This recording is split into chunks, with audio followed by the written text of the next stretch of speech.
നമസ്കാരം, ഇൻഷൻ റെസ്പോൺസിലേക്ക് സ്വാഗതം. കേരളത്തിലെ കോൺഗ്രസിന്റെ സ്ഥാനാർത്ഥി നിർണയം പൂർത്തിയാവുകയും സ്ഥാനാർത്ഥികൾ ഏതാണ്ട് പ്രചരണം ആരംഭിക്കുകയും ചെയ്ത ശേഷം പെട്ടെന്നൊരു ദിവസം രണ്ട് ഗ്രൂപ്പുകളുടെയും പ്രധാനപ്പെട്ട നേതാക്കന്മാരായ ഉമ്മൻചാണ്ടിയും ചെന്നിത്തലയും മാധ്യമങ്ങളുടെ മുൻപിൽ പ്രത്യക്ഷപ്പെട്ടാണ് രാഹുൽ ഗാന്ധി വയനാട്ടിലേക്ക് വരുന്നു എന്ന കാര്യം പ്രഖ്യാപിക്കുന്നത്. ആ പ്രഖ്യാപനം കേരളത്തിലെ കോൺഗ്രസ് പ്രവർത്തകർക്കും മാത്രമല്ല, മറ്റ് UDF ഘടകകക്ഷികളിലെ പ്രവർത്തകർക്കും തെല്ലൊന്നുമല്ല ആവേശം നൽകിയത്. ഇന്ത്യയുടെ പ്രധാനമന്ത്രി ആവണം എന്ന് BJP വിരുദ്ധരായ എല്ലാ ഇന്ത്യക്കാരും ആഗ്രഹിക്കുന്ന രാഹുൽ ഗാന്ധി കേരളത്തിൽ നിന്നും മത്സരിക്കുകയും കേരളത്തിൽ നിന്ന് ഒരു പ്രധാനമന്ത്രി സ്ഥാനാർത്ഥി ഉണ്ടാവുകയും ചെയ്യുന്നത് ഒരുപക്ഷെ രാഹുൽ ഗാന്ധിക്കെതിരെ മത്സരിക്കേണ്ടി വരുന്ന CPM-നും CPI-ക്കും പോലും അഭിമാനമാണ് എന്നതാണ് സത്യം. ആ ഒരു പ്രഖ്യാപനം തന്നെ കേരളത്തിലെ UDF-ന്റെ സാധ്യത പെട്ടെന്ന് ഉയർത്തുകയായിരുന്നു. മുഴുവൻ UDF സ്ഥാനാർത്ഥികളും മുഴുവൻ UDF പ്രവർത്തകരും അത്യാവേശത്തോടു കൂടിയാണ് രാഹുൽ ഗാന്ധിയുടെ സ്ഥാനാർത്ഥിത്വം കാത്തിരുന്നത്. നിർഭാഗ്യവശാൽ ദിവസം ഇത്രയുമായിട്ടും രാഹുൽ ഗാന്ധി മത്സരിക്കുമോ ഇല്ലയോ എന്ന് വിശദമാക്കാൻ കോൺഗ്രസ് നേതൃത്വത്തിന് കഴിയുന്നില്ല. രാഹുലായിരിക്കും വയനാട്ടിലെ സ്ഥാനാർത്ഥി എന്ന് ആദ്യം സൂചന നൽകിയ ഉമ്മൻചാണ്ടി നിന്ന നിൽപ്പിൽ മറിഞ്ഞുകൊണ്ടിരിക്കുന്നു. കഴിഞ്ഞ ഒരാഴ്ചയായി അവിടുത്തെ പ്രവർത്തനങ്ങൾ അവസാനിപ്പിച്ച് സിദ്ദിഖ് എന്ന ഉമ്മൻചാണ്ടിയുടെ വത്സലപുത്രൻ കാത്തിരിക്കുന്നതും രാഹുൽ പ്രവർത്തനം തുടങ്ങുന്നതിന് വേണ്ടിയാണ്. എന്നിട്ടും എന്തുകൊണ്ടാണ് രാഹുൽ മത്സരിക്കുമോ ഇല്ലയോ എന്ന് പറയാൻ കോൺഗ്രസ് നേതൃത്വത്തിന് കഴിയാത്തത്? എന്തുകൊണ്ടാണ് രാഹുൽ മത്സരിക്കുകയില്ല എന്ന ഒരു പ്രതീതി ഇപ്പോൾ ഉണ്ടായിക്കൊണ്ടിരിക്കുന്നത്? പുറത്തു വരുന്ന റിപ്പോർട്ടുകൾ ശരിയാണെങ്കിൽ പിണറായി വിജയനും സീതാറാം യെച്ചൂരിയും രാഹുൽ ഗാന്ധിയെ ഭയപ്പെടുത്തുകയാണ്. എന്തിനു വേണ്ടിയാണ് മതേതര മുന്നണിയുടെ ഐക്യത്തിനു ശ്രമം നടത്തുമ്പോൾ രാഹുൽ ഗാന്ധി ഒരു ഇടതുപക്ഷ സ്ഥാനാർത്ഥിക്കെതിരെ മത്സരിക്കുന്നത് എന്ന ചോദ്യം ഉന്നയിച്ചുകൊണ്ട് CPM-കാർ രാഹുലിനെ നിരുത്സാഹപ്പെടുത്തുന്നു.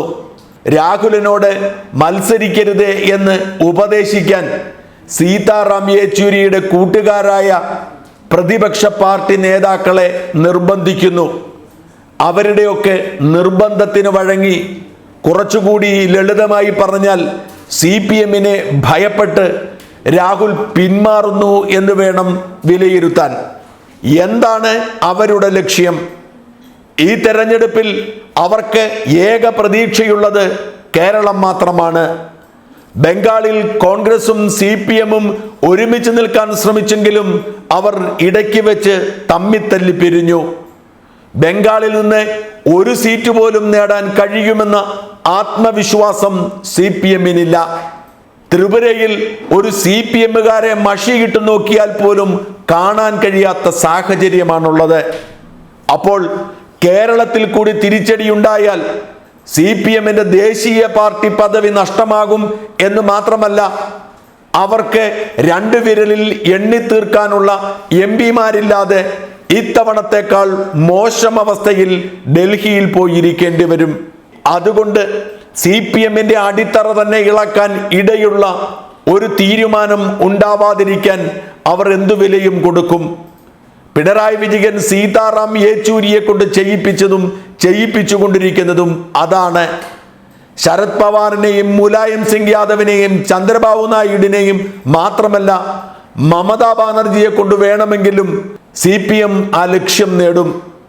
ഒരു കാരണവശാലും CPM-ന്റെ അജണ്ടയ്ക്ക് വേണ്ടി രാഹുൽ ഗാന്ധി സ്വയം സെറ്റ് ചെയ്തു കൊടുക്കരുത്. കേരളത്തിലെ കോൺഗ്രസ് പ്രവർത്തകരെ സംബന്ധിച്ചിടത്തോളം അവർക്ക് BJP-യുടെ പതനത്തെക്കാൾ ആവേശവും പ്രതീക്ഷയും നൽകുന്നത് CPM-ന്റെ പതനമാണ്. കോൺഗ്രസിന്റെ ദേശീയ അധ്യക്ഷൻ എന്ന നിലയിൽ ഈ നാട്ടിലെ കോൺഗ്രസ് പ്രവർത്തകരുടെ വികാരം കൂടി കണക്കിലെടുക്കേണ്ട ബാധ്യത രാഹുൽ ഗാന്ധിക്കുണ്ട്. കൊലപാതക രാഷ്ട്രീയത്തിന്റെ പ്രതിനിധിയായി അവർ പി ജയരാജനെ ചിത്രീകരിക്കുന്നെങ്കിൽ നിരപരാധികളായ 2 കുരുന്നുകളെ നിഷ്ഠൂരം വെട്ടിക്കൊലപ്പെടുത്തിയതിന്റെ ഒടുങ്ങാത്ത വേദനയും ദുഃഖവും തന്നെയാണ് കാരണം. കൃപേഷിന്റെയും ശരത്ലാലിന്റെയും മാതാപിതാക്കന്മാരുടെയും സഹോദരിമാരുടെയും ഒടുങ്ങാത്ത കണ്ണുനീരിന്റെ ഉപ്പുരസം രുചിച്ചറിഞ്ഞവരെ സംബന്ധിച്ചിടത്തോളം അവർക്ക് 1-ാം നമ്പർ ശത്രു CPM തന്നെയാണ്.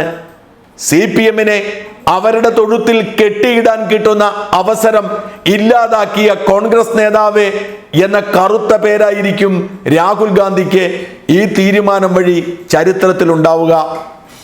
എനിക്ക് രാഹുൽ ഗാന്ധിയോടും കോൺഗ്രസ് നേതൃത്വത്തോടും ഒരു അഭ്യർത്ഥനയുണ്ട്. ഇന്നാട്ടിലെ സാധാരണക്കാരായ കോൺഗ്രസിന്റെ വികാരം നിങ്ങൾ കണക്കിലെടുത്തേ മതിയാവൂ.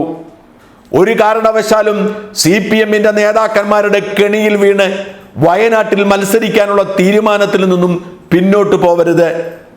രാഹുൽ ഗാന്ധി വയനാട്ടിൽ മത്സരിക്കണം.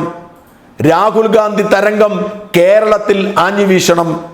എങ്കിൽ മാത്രമേ ഇവിടുത്തെ കോൺഗ്രസ് പ്രവർത്തകർക്ക് ആത്മവിശ്വാസത്തോടുകൂടി പുറത്തിറങ്ങി നടക്കാനും വോട്ട് ചെയ്യാനും കഴിയൂ.